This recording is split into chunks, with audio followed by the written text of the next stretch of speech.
You are now entering the world of a movie review. A world full of drama, joy, ridicule, movie spoilers, unpopular opinions, and adult humor for as far as the eye can see. Welcome to An Evening at the Movies.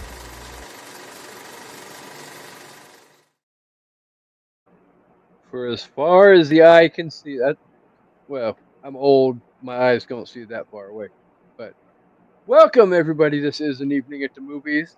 I am your incredibly excited to be here host. Um, Evidently, my name tonight is Outlander, but we'll get into that in a little while. But for those of you who know, it is my favorite time of the year. It is our fifth annual. Well, I'll get into that in a minute.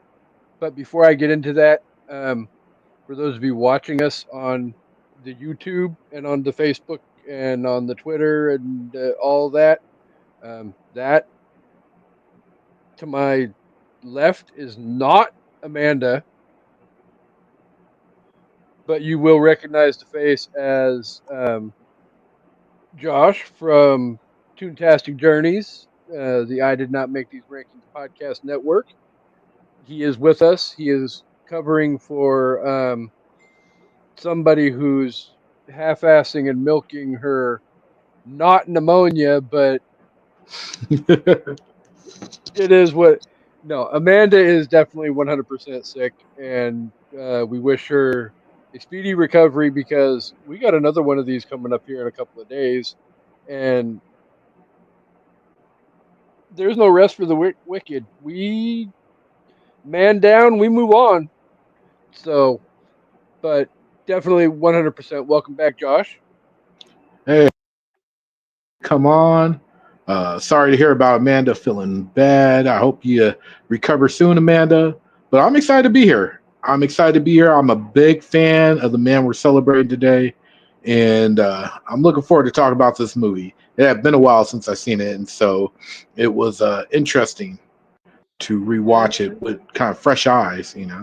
I have some thoughts, I'm especially sure you do. doing doing my research for my notes for this episode, and we're going to get into all of that.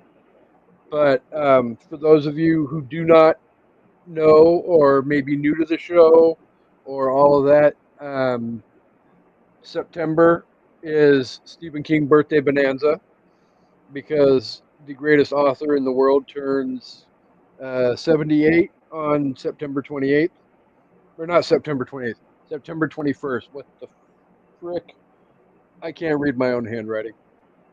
So, um, what we've done every year so far on An Evening at the Movies is we celebrate Stephen King all month long.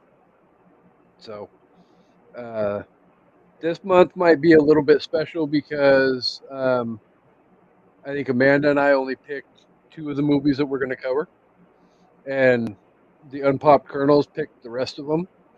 So, Oh, this that's one fun. and next week's episode are the two that the Unpopped Kernels picked. So, um, for those of you who picked this movie, and well, I won't get into my thoughts on next week's movie, but I'll let you know what we're talking about at the end of the show. But there's some feelings about the movie. I'm not going to lie. But before we get into that, though, um, I will let you guys know after we debut this new segment on An Evening at the Movies, where I got this inspiration last night at like 11:30 on while scrolling on TikTok. Just whoop, whoop. So it's actually it looked kind of fun. So I figured, what the hell, Stephen King birthday bonanza is probably a good time to try it. So what we're going to do, I'm calling it a Stephen King battle. I've got a list of various Stephen King movies, and we're going to go down the list, one movie versus one movie. Josh is going to pick the winner, and then the winner will go on to face the next movie down on the list, and we'll go back and forth like that.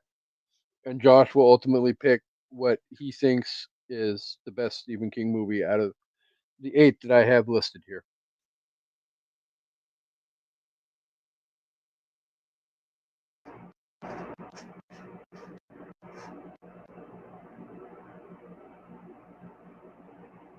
Can you hear me, Casey? Your mic.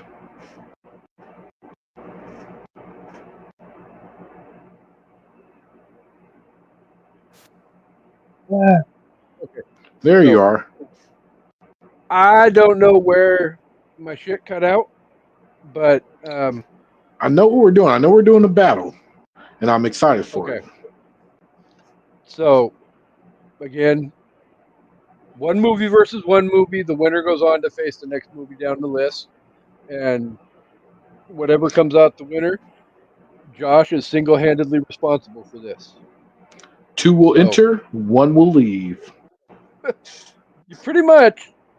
So the joy of this is, and I don't remember the person that caused the inspiration for this, but his wife totally likes to fuck with him while doing this.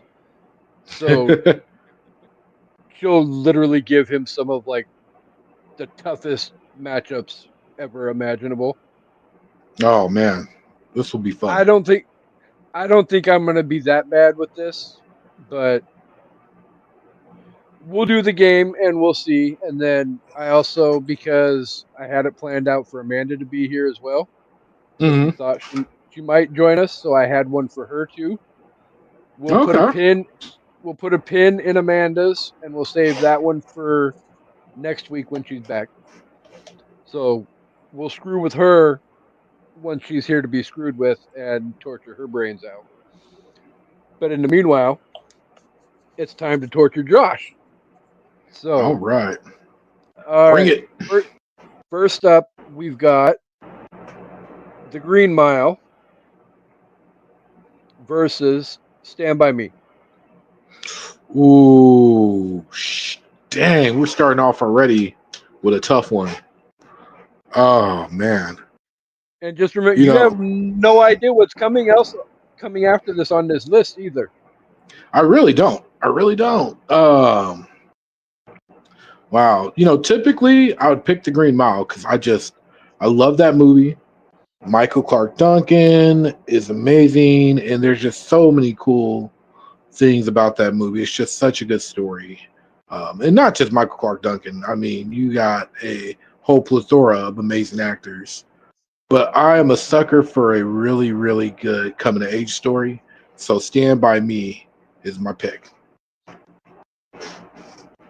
Yeah, I'm glad I'm not doing this alongside you because there's no way I could have picked between those two movies Oh, at all. yeah. That's tough, man. It's two of my favorite King movies. Well, I won't say favorites. Two of my like top five King movies. I Yeah, both of these are solidly in my top 5. Hmm. Everybody who knows me knows the Green Mile is my number 1. Oh yeah.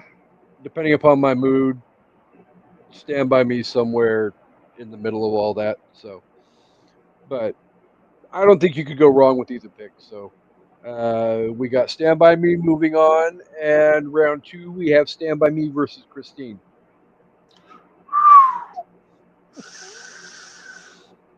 Oh, I think I'm gonna go with Stand By Me again. Again, not judging. I love Christine as well, but Oh yeah. I mean, all these movies are good movies. You know. Well, I'm assuming. I'm assuming. um, I will say this right now. Hopefully, after I announce this third matchup, we can still be friends. All right. Uh-oh. We have Stand By Me versus The Shawshank Redemption.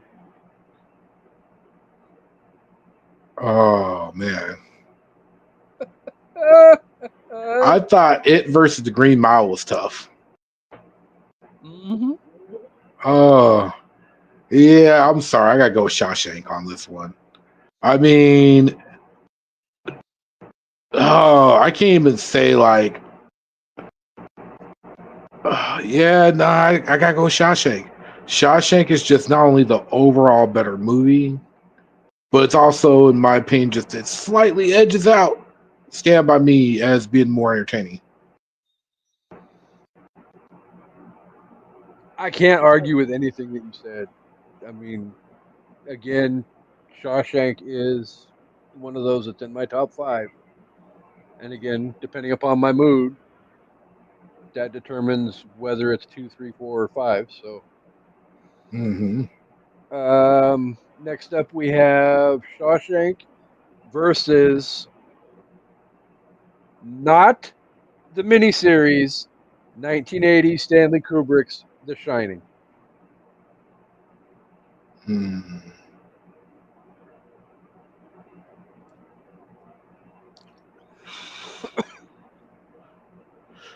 You know, I know it's a bit controversial among Kings fans because of the changes made, but I feel like The Shining is the quasi-essential Stephen King movie.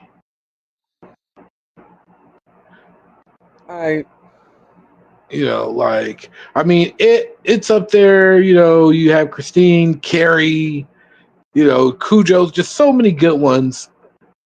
But like, The Shining is just so iconic, and Stanley Kubrick, did an amazing job. Jack Nicholson. Yeah, it's a I'm gonna mind go with The fuck. Shining. I'm definitely gonna go with The Shining. Okay. The Shining versus Misery.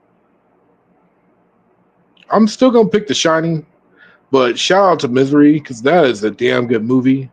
I love that movie. It's very well done, and it's very scary to think about ever being in that situation. Shout out to Mr. DeAndre Robinson, who every time somebody says the word misery, all of a sudden his ankle starts hurting. So, Right? I mean, go figure. Um, so next up we have The Shining versus It 2017. Part one or part two? Part what? I'm still gonna go with The Shining. I love the sequel. However, part one's the best one out of those two. I didn't really care for part two, but I love part one. But yeah, if it was up against the OG, it might be a little different. But The Shining's gonna move on. I was trying to set up that matchup for the end because last but not least, we have The Shining versus It 1990. I knew it was coming. I knew it was I coming. mean, Ah, you as iconic had as The Shining is, the miniseries is just so good. And Tim Curry, boy, I mean, you know how many people out there right now have a fear of clowns thanks to Tim Curry in this movie? So many one of people. them is named Amanda Kohlhofer. I believe it. I am going to go with It. I'm gonna go ahead and pick that as my winner there because that original one, man, it's so good, I mean, so good. not judging at all, Mhm. but I think of these 8 movies, whichever one would have came out, I wouldn't have been upset with. I mean, honestly, no. Any of these movies that would have won, it's like, well, it's a good ass movie. Like every single movie on that list, I'd be happy to sit and watch here in the next hour. You know. Yeah, no, and especially some of them that are not naming names, the Green Mile, that are 8.5 hours long, and still 100 views later, cause me to ugly cry every damn time I watch that movie. I mean, you and me both, brother.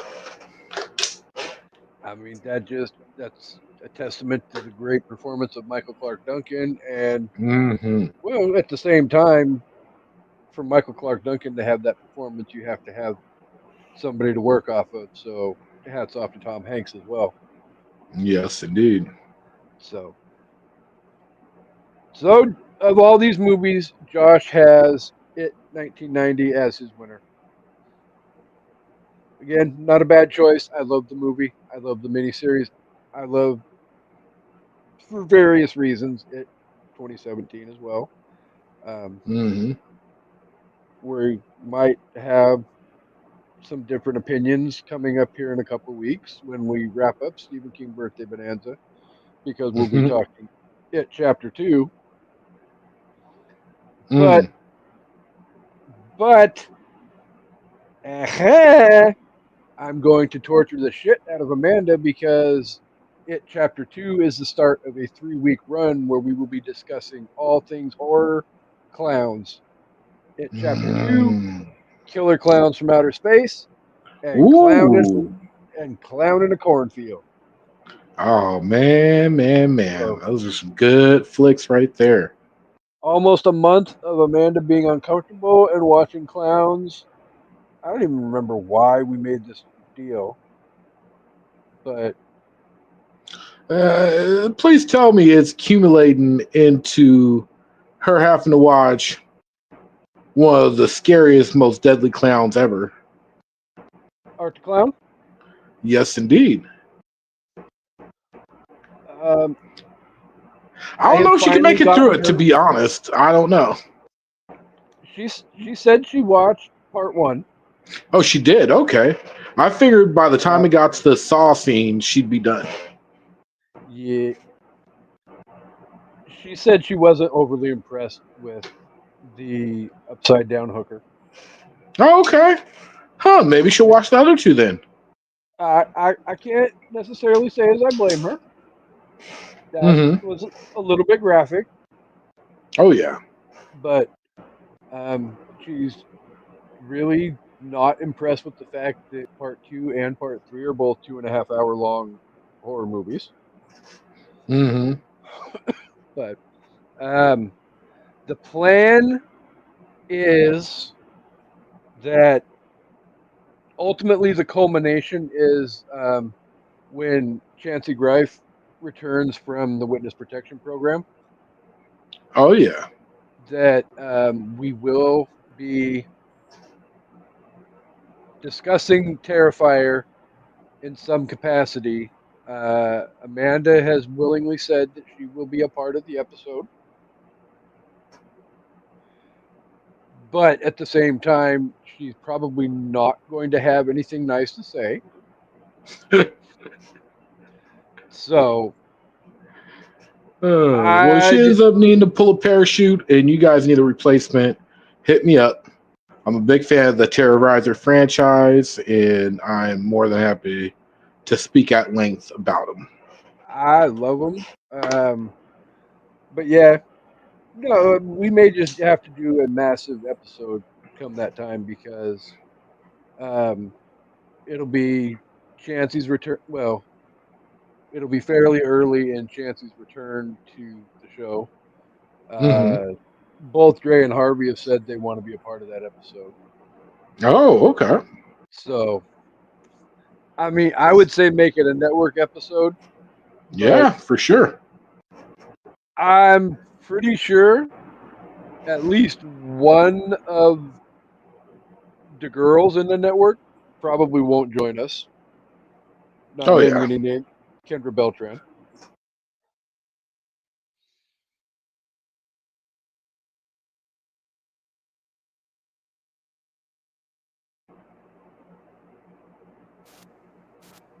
Kendra Beltran does not strike me as a horror movie nut.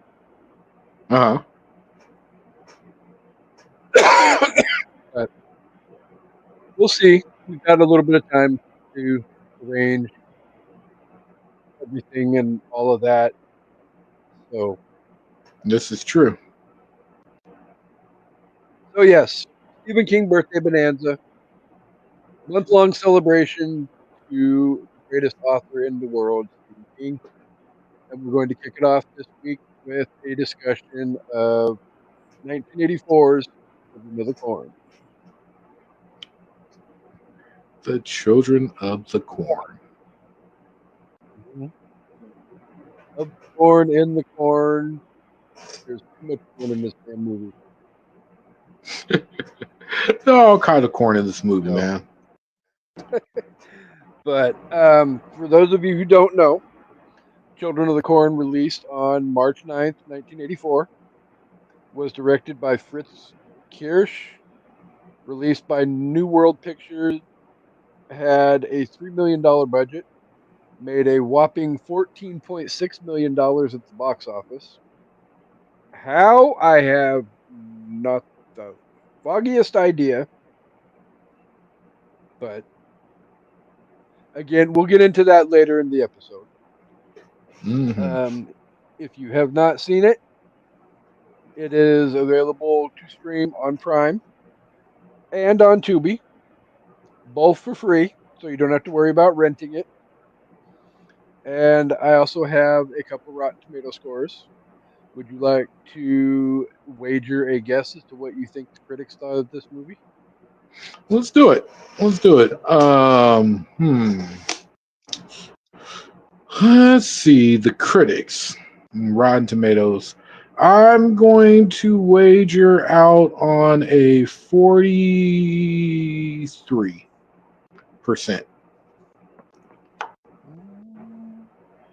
What about the audience?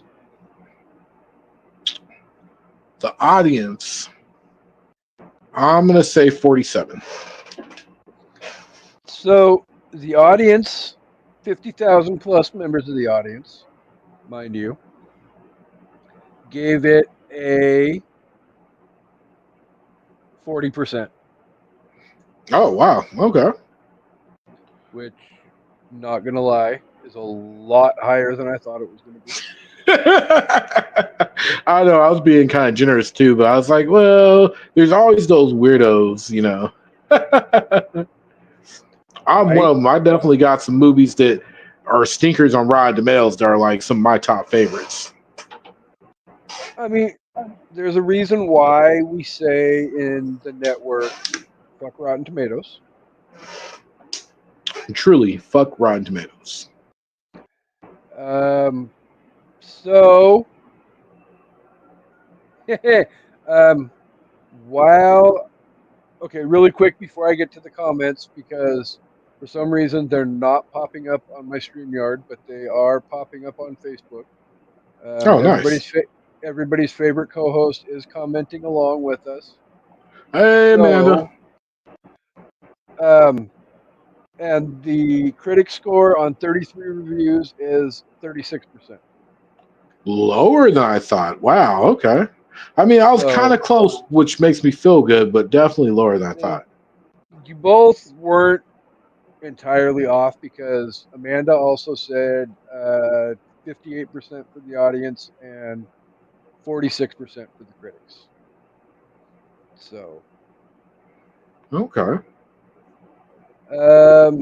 really quick before, like I said, before we get into what's coming, and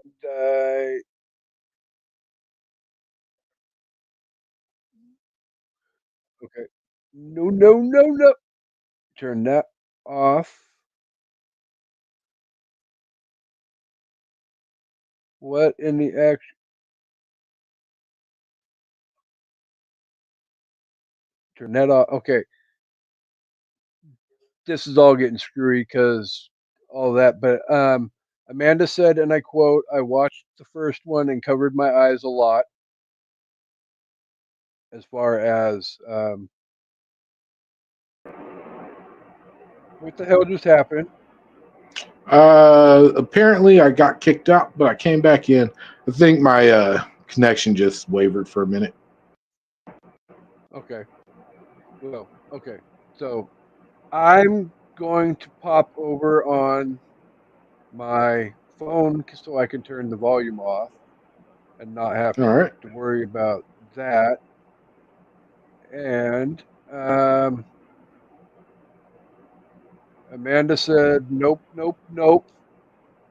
I'm guessing that is in reference to her watching the Terrifier movies. She said followed that up with, "I watched the first one and covered my eyes a lot. Miss me with the rest of that franchise."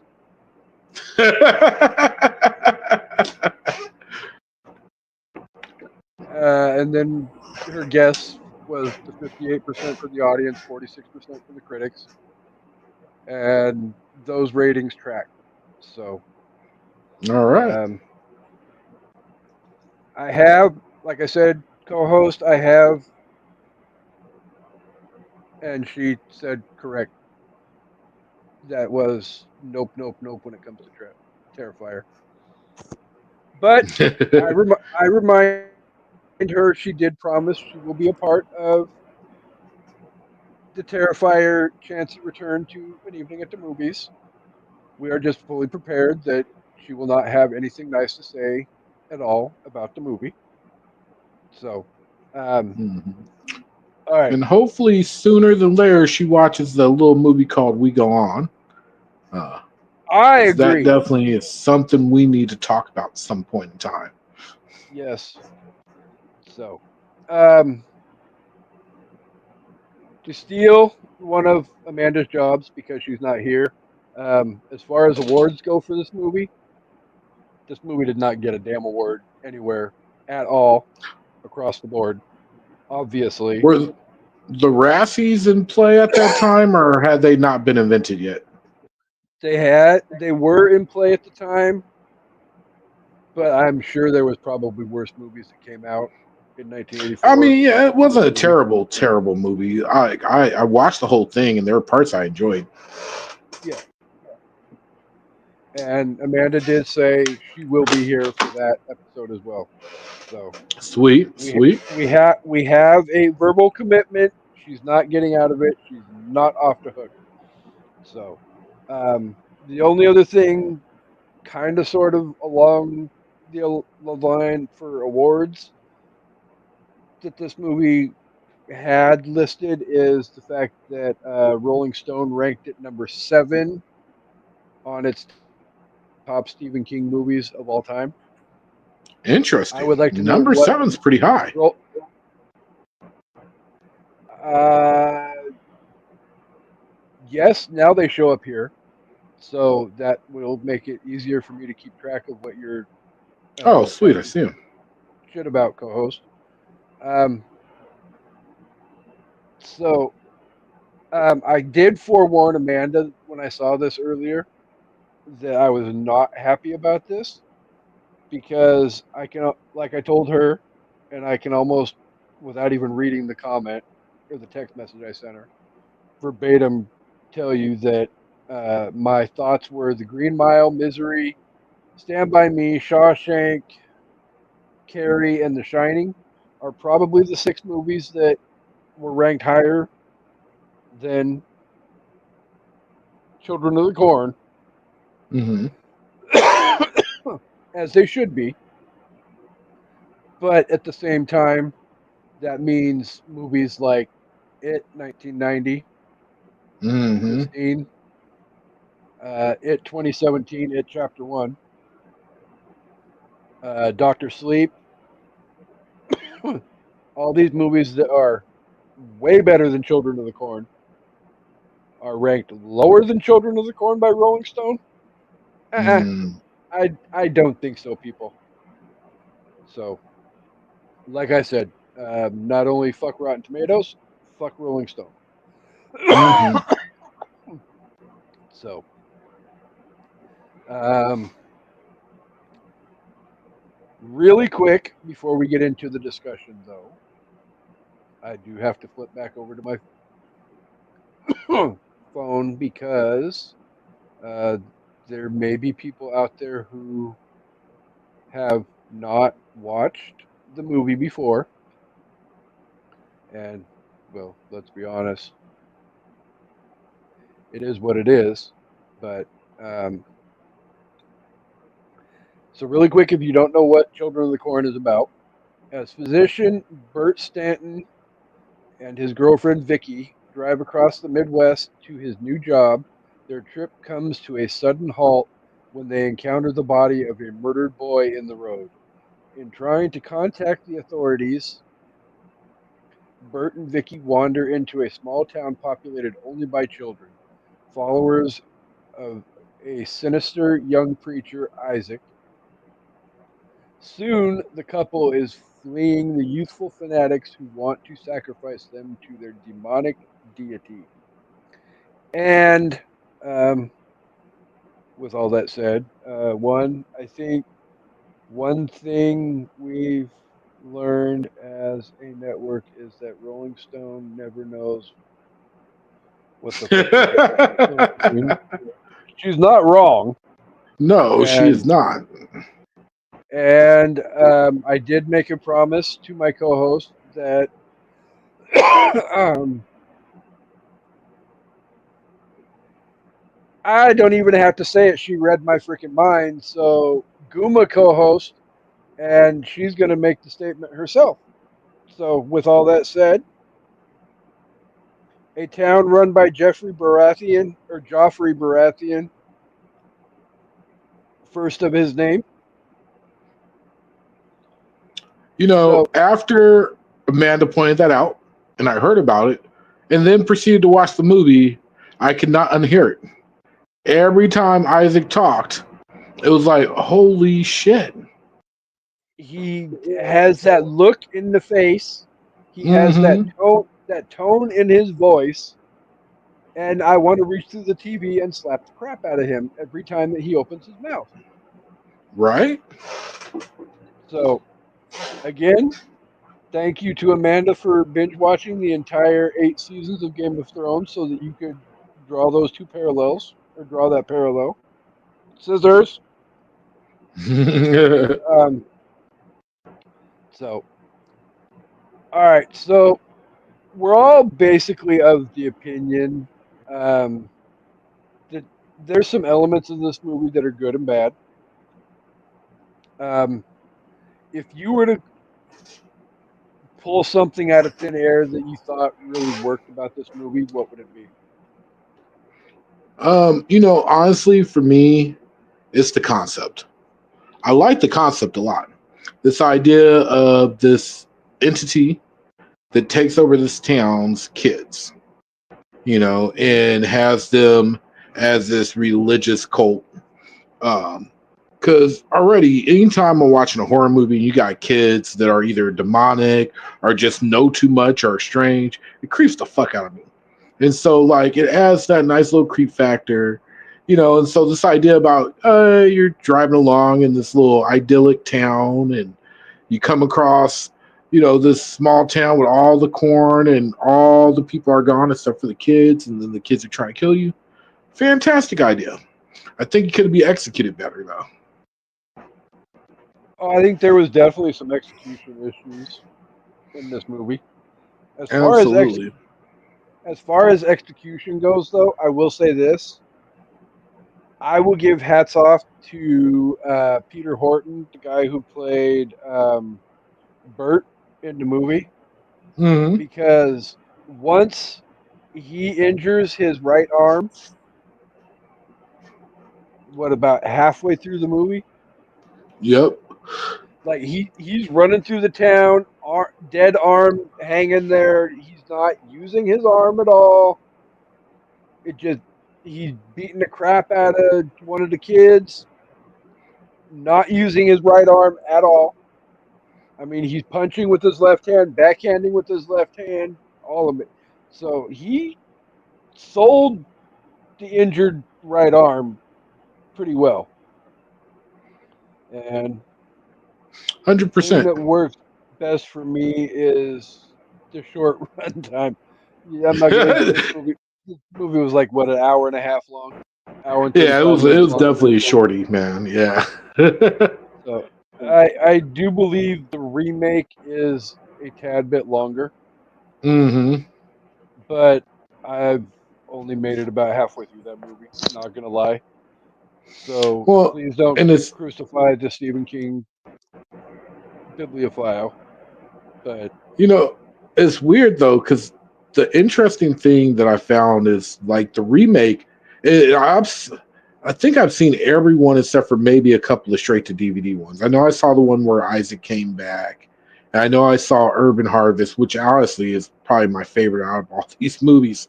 Um, but the remake, it's so much closer to the short story. And I found out when I was researching for this that like they butchered Steve, like they actually had King wrote the screenplay for this movie. And then they kept Yeah. adding production notes and changed it until we end up what we had now. To the point when they made the remake, the guy wanted Stephen King to have writer's credits because he basically took King's original script and kept it mostly intact. And King at first to his lawyers said, I don't want anything to do with it. But after watching advanced screening, then was like, okay, you can put me down for writer credits. Yeah.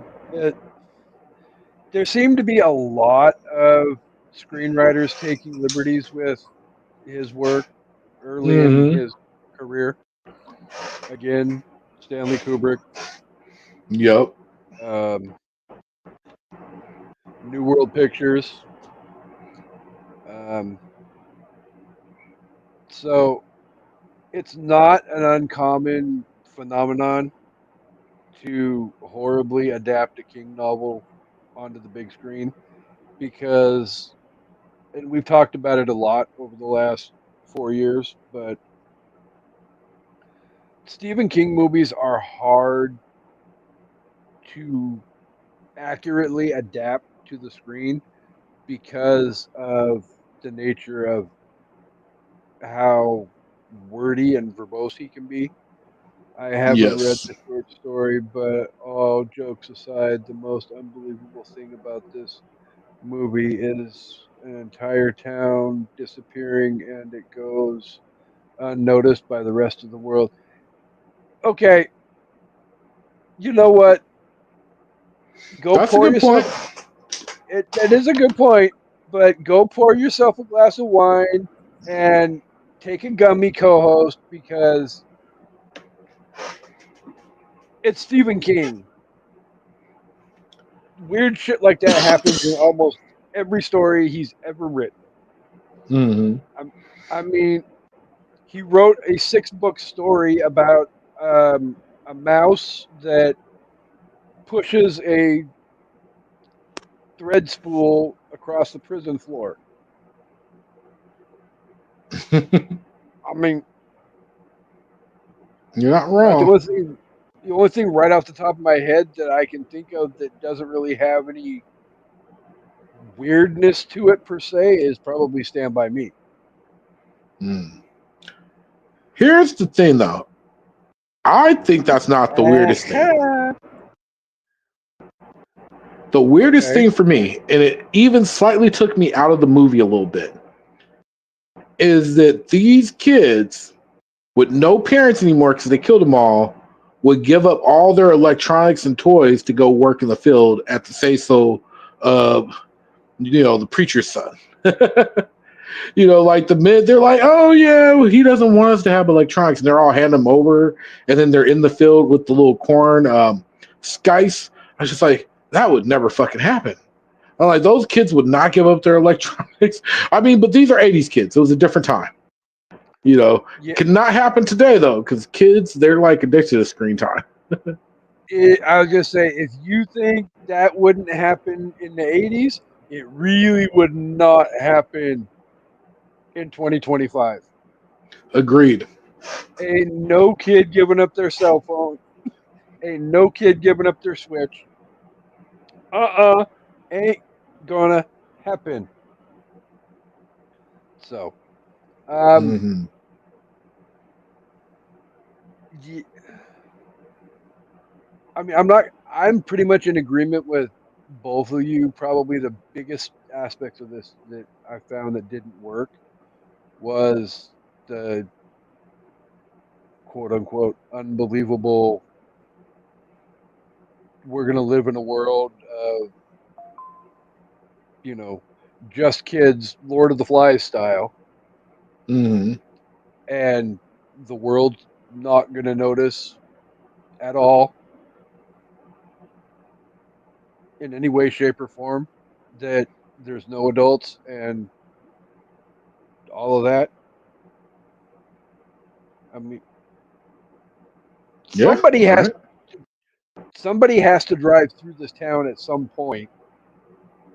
I mean, Well, and even though they kind of showed a little bit of how they're dealing with that with the gas station attendant that they kept alive so he could get them gas, and then changing the signs around so they didn't know which way was which.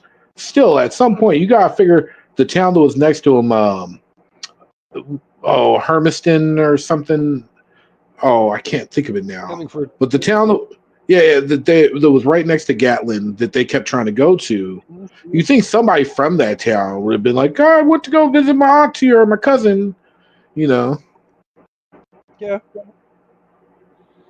Well, and again, shout out to the fact too that Mr. King loves to sprinkle Easter eggs from all throughout his world, but um, the town of Hemingford, Nebraska, is not just a Children of the Corn setting.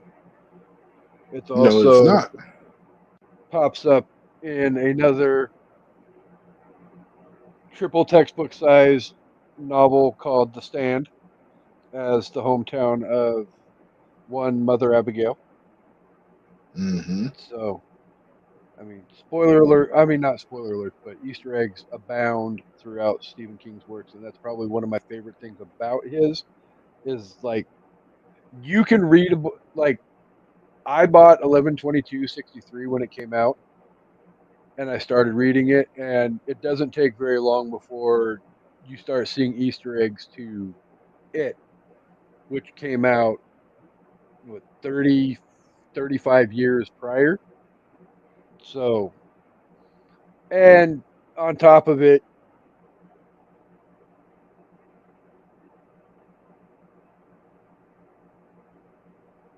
You're Mike Casey.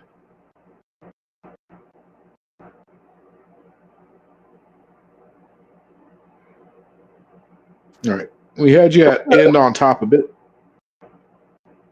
so on top of all that, like the Dark Tower series, if you read that whole thing, you know that the main premise of that is all things serve steam. Hmm. So basically, you have the Dark Tower, and the Dark Tower is the center of the King multiverse. So all things are connected through Yep. tower. So let's see. You're telling me that no one is going to investigate when all these adults stop showing up. All right. I mean, that's Again, a good it's point. again. I mean, it's everybody knows Amanda is the intellectual version of the An Evening at the Movies host, and she's not making invalid arguments. But again, I harken back to it's Stephen King. All bets are off the table when he does his thing. So Well, and there's they all that. do address it a tiny bit in the sequel. Just a tiny bit, not a lot, but just a little bit in the sequel. True. So, um, was there anything about this movie that you absolutely fell in love with, though?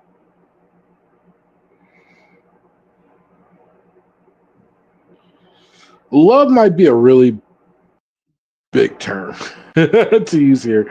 Well, The stuff yeah, that I liked about the movie, once again, I love the concept. I think the concept's great. Um, I liked that I forgot Linda Hamilton was in it. I felt like she could be utilized a little bit better, but that was cool. And then I think some of the child acting was pretty good, like especially the two main kids. I forget his name, but the little boy who narrates from the beginning, and then his oh yeah, sister who has the visions. Um, yeah. Matter of fact, I There, wish honestly, I think the movie would have been better off if they would have kept it more from their point of view. They could have still had the adults, but kept it with those kids' point of view and made them the main yeah, protagonist. I think it would have did a lot better, But And then, as cheesy as they were, I'm sure it blew people's minds a little bit for the time. But I did like the little special effects towards the end with the sky and with the red energy going over Isaac. Uh, you know, it was very corny and cheap, but at the same time, it was like, okay, I forgot that's what that stuff looked like, and I kind of liked it. So Amanda said she has never, in all capital letters, seen one of the sequels. So, I mean, The I haven't second seen. one's not that great. The I was gonna third say one is my favorite. Uh, I haven't seen them all, but yeah, I want to say I've there's. seen the first six, and I've seen both of the remakes. Oh, and rumor has it they're talking about another remake as well. I'm not surprised. It's one of those franchises they keep trying to just wring money out of. Yeah, uh, I yeah, I I'm over remakes in Hollywood right now. I really am. I mean, there's so many good ideas out there that like just keep getting us good ideas. I mean, it's how we end up with stuff like Sinners, you know. And Yeah, so just keep feeding us new and stuff. and I also will agree with my co-host again too. That like choir version of the theme song or the theme music Hmm. is insanely eerie and creepy as hell. Yeah, you know what? I gotta agree. I didn't really think about it until she mentioned it, but yeah, that's actually a pretty good score. So yeah, again, let's see. And yes, some of the child acting was exceptional. I mean, they portray assholes very well, Hmm. and bringing us up to current times. That is way too many movies for this short story. I mean, again, she's not wrong. Yes, I not at mean, all. I mean, if you're gonna do 18 freaking sequels, you you know there are thick ass books like 11/22/63, The Stand, Needful Things, It, all of that. By the way, shout out to the fact that in about 6 weeks we will be finally getting Welcome to Derry on HBO Max, Looking forward to and that very much I so. am so excited for that, and I can't wait to bring that to an evening at the movies as well. Technically not a movie, limited series, but Well, who cares? at this point, we've been around long enough. People expect us to talk about what we love, and we love Hmm. it. So, um, but yeah, the music definitely had that 80s horror movie, like Halloween, Nightmare on Elm Street vibe to it that really I felt like it captured the essence of the movie. Hmm. So, very astute. Let's observation co-host, and on top of it, we're also getting the long walk in like Yes. Oh, that's one of my favorite I of the Beckman novels right there. I had all of that planned out for the conclusion, but yes, we've got like 2 weeks to go until the long walk, and then in November we're getting a supposedly more faithful adaptation of The Running Man as well. Yeah, the trailer for it actually looks really good. So I'm hoping, fingers crossed. Um, I mean, the trailer for Halloween Ends looked really good too, but That's a good point. Oh, I wish that movie didn't exist. Oh, jeez. uh, well, I mean, there's no need for you to apologize, co-host, because at the same time, we know you and I Guma all the time, and you read my thoughts because you and I share the same brain. So it is what it is, and you were just making sure that all of that got brought to the forefront, which is very greatly appreciated. I'm The Running Man was one of my guilty pleasure movies growing up as a kid. So The I one-liners were pretty damn good. yeah, I'm not gonna lie. The uh, Buzzsaw death in the game traumatized me, and then to have Arnold Schwarzenegger tell what's her face that he had to split,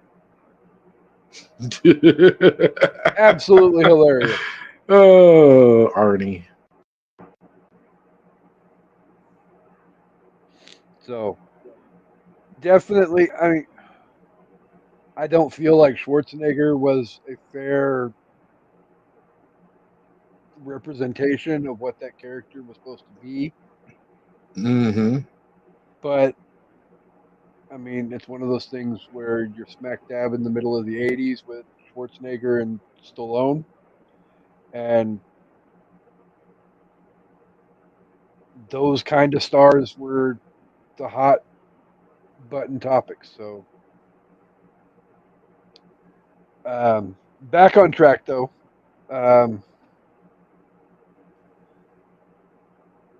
so, if you were to go ahead and rate this movie out of five, what would you give the movie? Hmm. I give it a 3. I mean, you're not entirely. I mean, it's not like I said. It's not a horrible movie at all. No. I mean, I grew up just as you did, just as Amanda did. Watching cheesy ass '80s horror movies and Mm-hmm. loving cheesy ass '80s horror movies. So this one isn't necessarily cheesy as much as it's corny. See what you did there. Pun intended. But again, this isn't really one that if I haven't seen it in a year, 2 years, whatever, I'm gonna be like, oh my god, I need to go sit down right now and watch Children of the Corn. I agree. It's like I appreciate the listeners for voting in our group and electing this movie to be one of the four that we talked about this month. But I, I don't think I would put it in my top 10 favorite King movies of all time. I'm going to give it 3 Outlanders out of 5. So, again, if I was to, if somebody was to come up to me and ask if I would recommend they see this movie for the first time, I might him and haw about it a little bit and go back and forth and present both sides of the equation. But if you haven't seen this movie and you like horror, this is not a bad movie per se. It's just you may not be having your mind blown by the end of the movie. And like Amanda said, the running time, it's only 90 minutes. Mm-hmm. So it's not like you're gonna lose, whatever.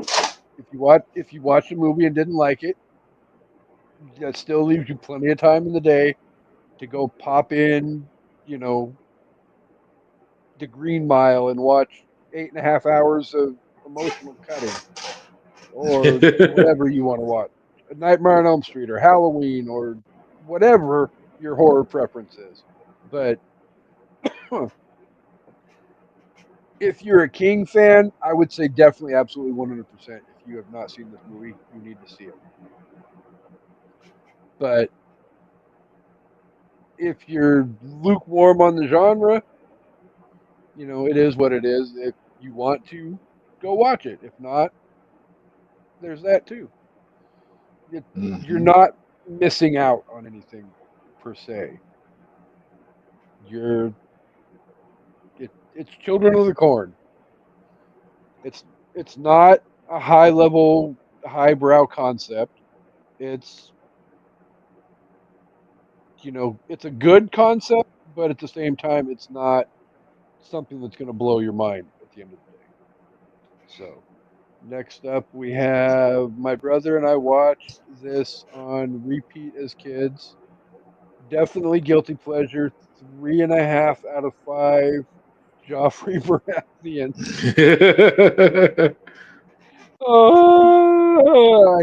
I knew she would beat the Joffrey Baratheon dead horse. Mm-hmm. Uh, Add a gummy or booze for extra enjoy. I'm, I'm I not gonna mean, lie. great advice. Alcohol and gummies will just about make every movie more enjoyable. Mm. So, before I get to our top fives really quick, last week on our tribute to Wes Craven, Amanda posed a question um, during our discussion that I personally kind of sort of beat around the bush on because I didn't necessarily want to answer it per se, but for her own sake and for the sake of um, our amazing, awesome fans. Um, so the question was, and co-host, if I'm reciting this incorrectly, please comment in and let me know 100% for sure. But the ending to A Nightmare on Elm Street, basically, the final death of Freddy transferring into that, I guess you could say, cliffhanger. I'm trying to drag my feet so that hopefully Amanda will type in a better version of said question. Um, so ultimately, Amanda's biggest complaint was the ending confused her You mean to where she turns around? it. it so yeah. Mm. So okay, really quick, co-host, are you still watching? And if you are, can I borrow you for 5 minutes, please? I know you're sick, but I can send you the link so you can explain the question better. With all that said, while I wait for her response, um, do you have a top five list that you brought to share with our amazing audience? I sure do. So So, for my list, I did things a little different. Um, Steven is the master of, as you mentioned before, connecting his stories.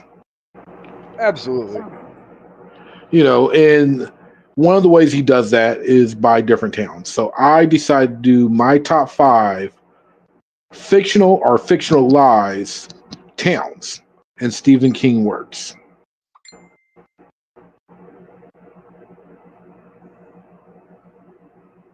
Which I thought was an amazing fucking idea. And Yeah.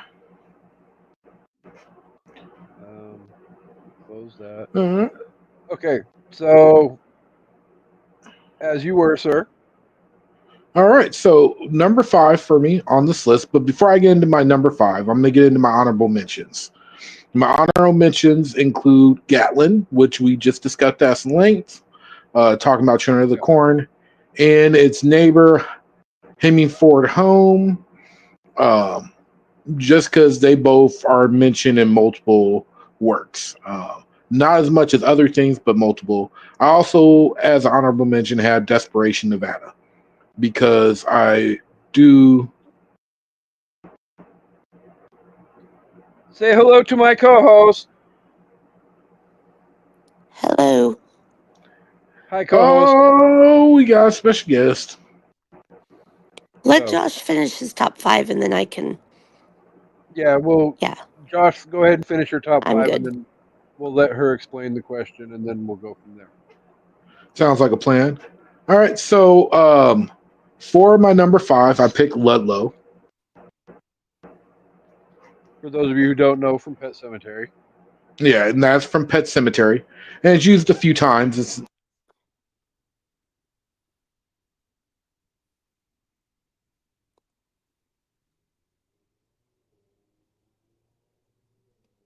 Did Josh freeze? I'm here. Can you guys hear me? Did my mic cut out? It cut out for just a second. Oh, okay, so I was saying for my number 4, I picked. Uh-oh. Uh-oh, his Wi-Fi kicked him out again. Well, that's not good for business. Well, no. Well, he was only gone for a second last time, so. That is true. How you Hi, feeling? people. Like ass. Do I sound sexy, though? My sticky shoe. I'm not gonna lie, Why you gotta listeners. stick on me?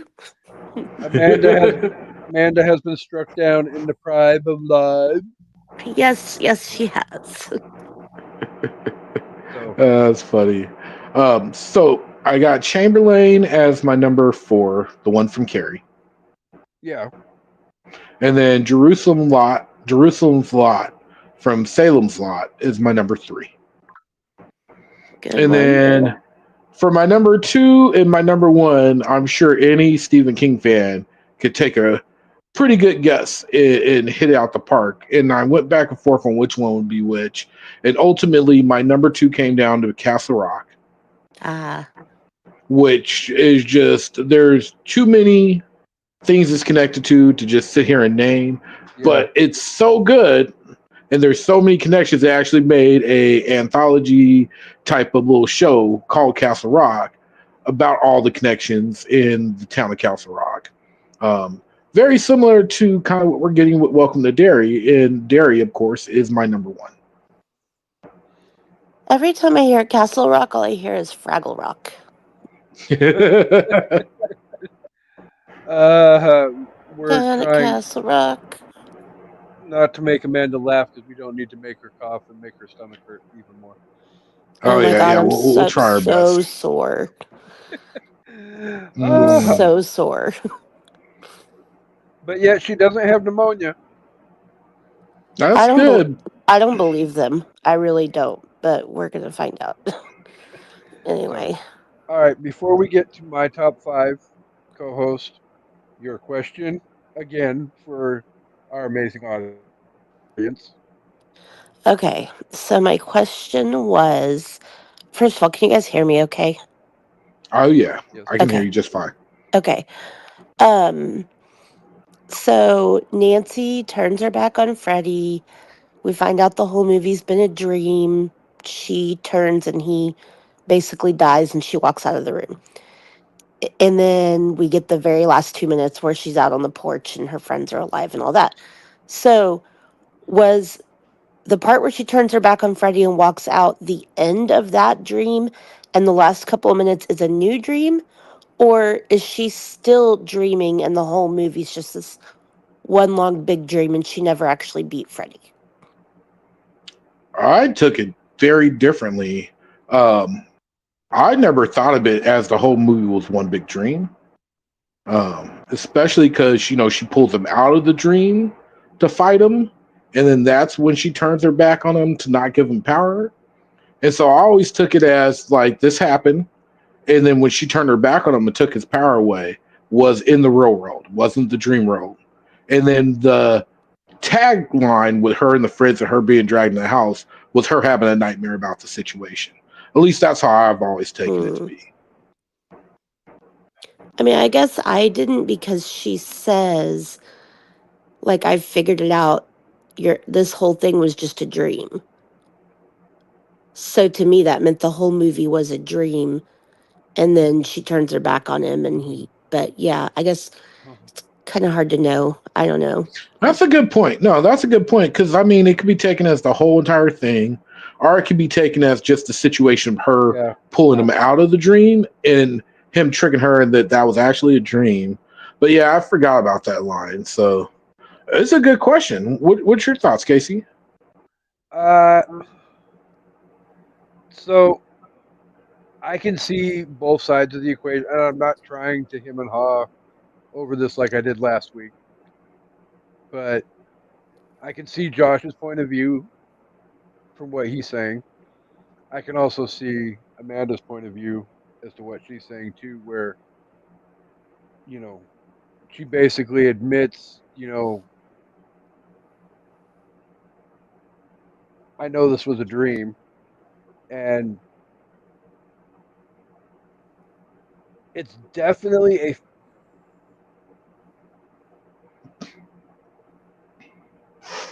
Man, you I'm gonna. really don't want to answer this, do you?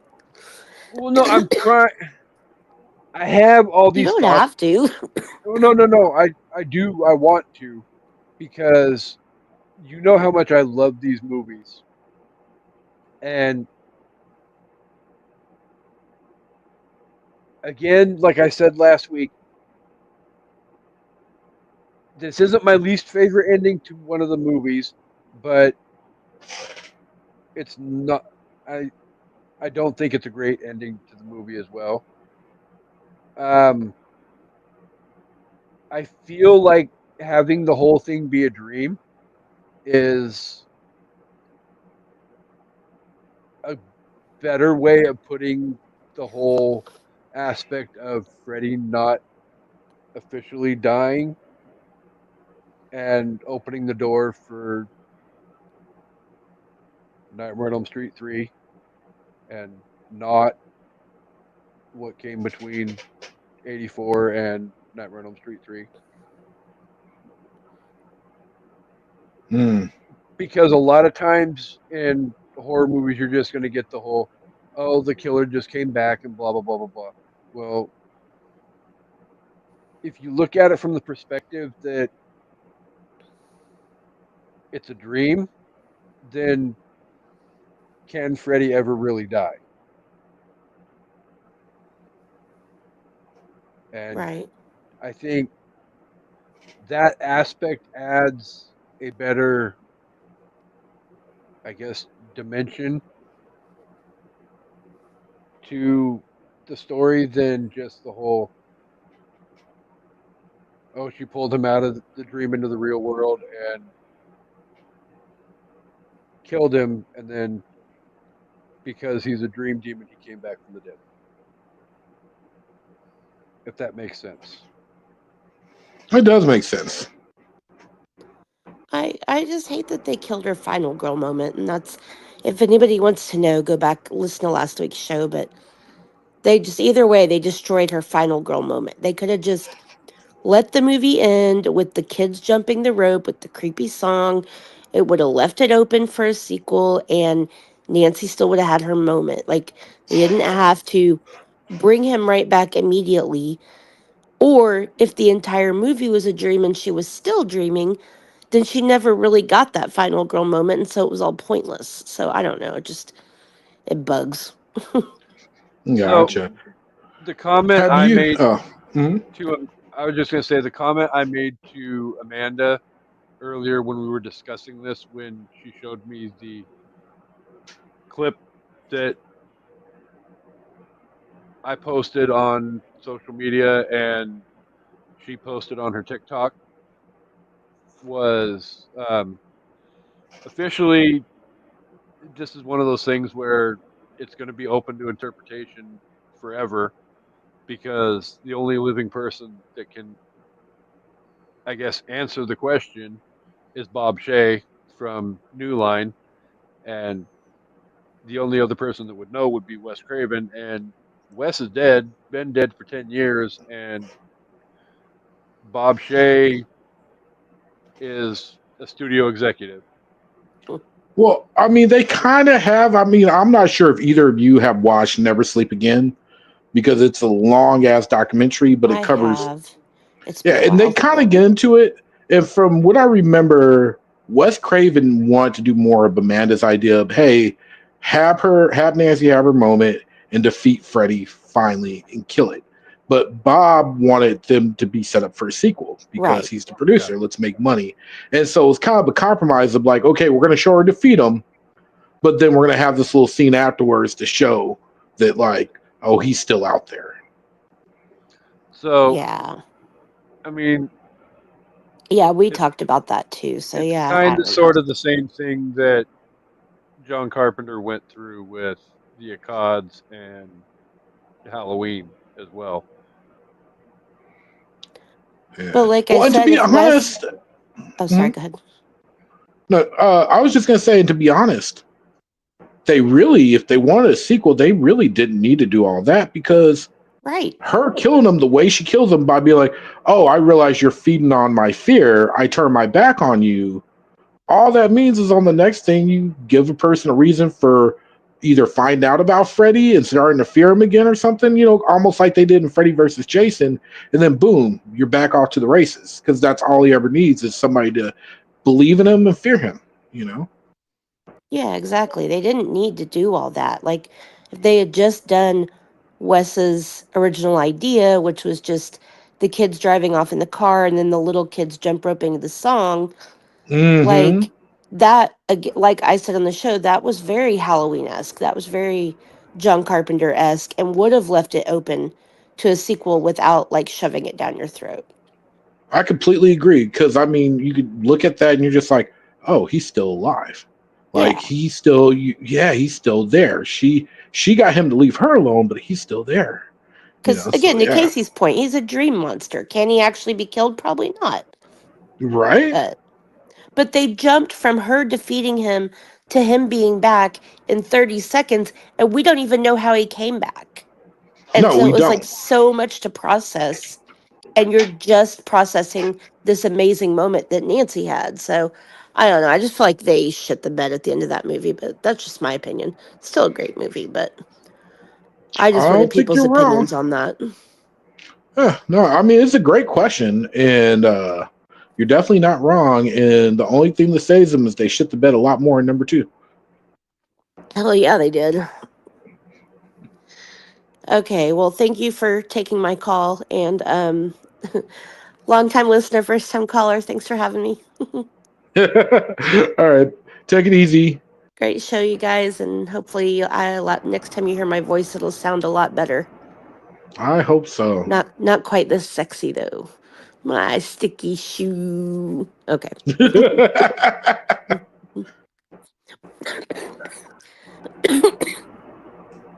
Okay, sorry. Bye. All right, bye, Casey. Your mic.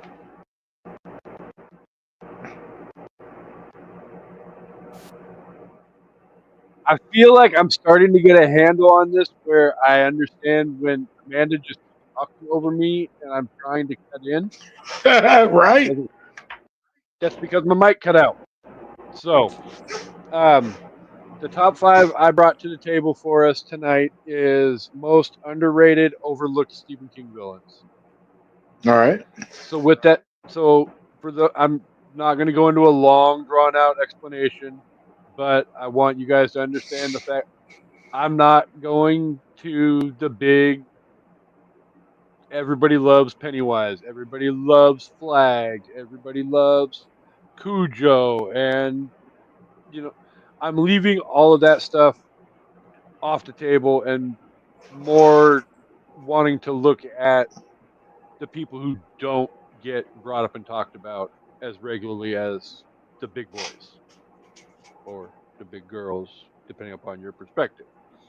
So, um, I have two honorable mentions. One is Room 1408 from the movie 1408. Hmm. That's a good choice. Definitely I like that. thinking outside of the box.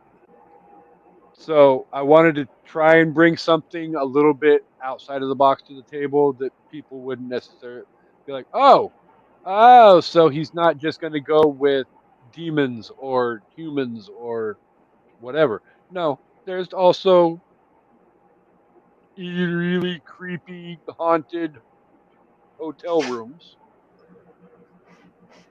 But again, I couldn't, if I was going to do that, I couldn't go to the Overlook because, again, the Overlook is the Pennywise of inanimate Stephen King villains. So, no Overlook, but Room 1408. Um, honorable mention number two, Percy Wetmore from The Emotional Cutting Green Mile. The prison guard was a huge freaking dick. He was a bastard. He was an asshole. He was all the negative adjectives rolled up into one. So, um, number five is Warden Norton from Shawshank Redemption. Real life villain, no supernatural aspects to him, but still one of the world's biggest freaking assholes and douches in the entire freaking world. Um, number four, Leland Gaunt from Needful Things, and sprinkled throughout the dark lore of the Dark Tower, and also pops up in the body, the short story that Stand By Me is based off of. Hmm. So, um, number three, probably one of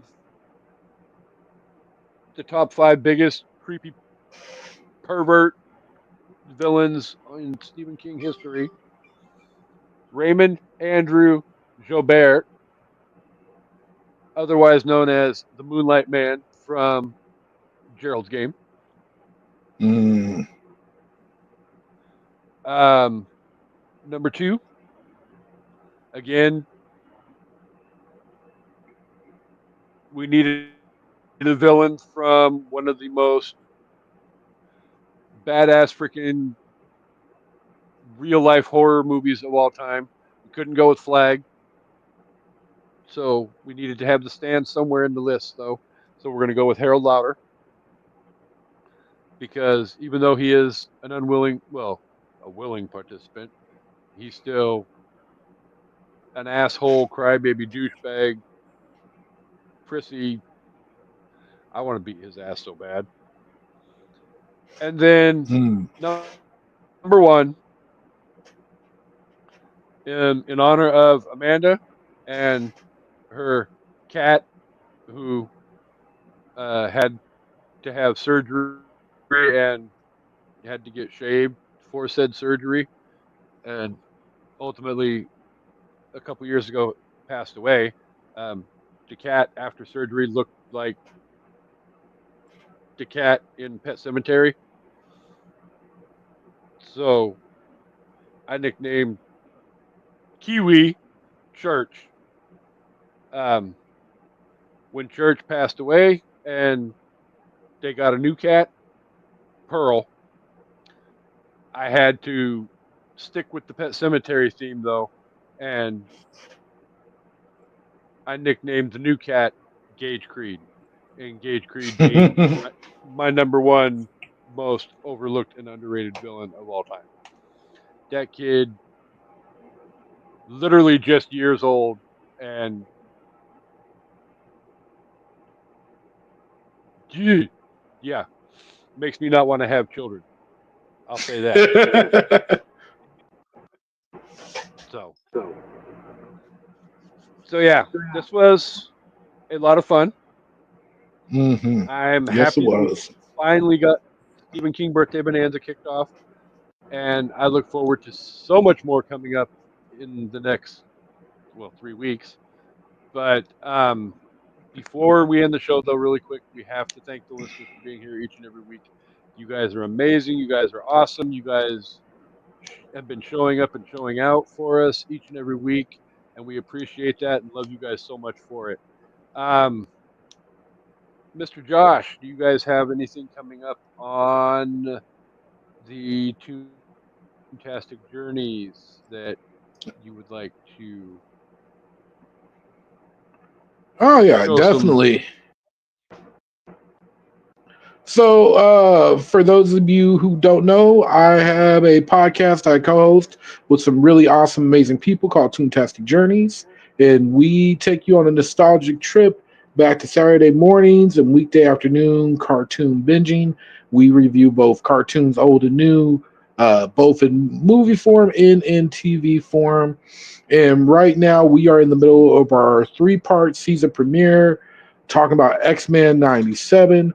Part one is out, and part two comes out on Saturday. So be on the lookout for that. All right.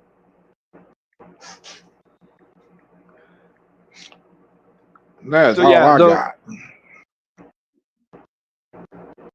I've been on Toontastic Journeys as well. Not Yeah, we have to have recently, you recently. on again soon because it's been a minute.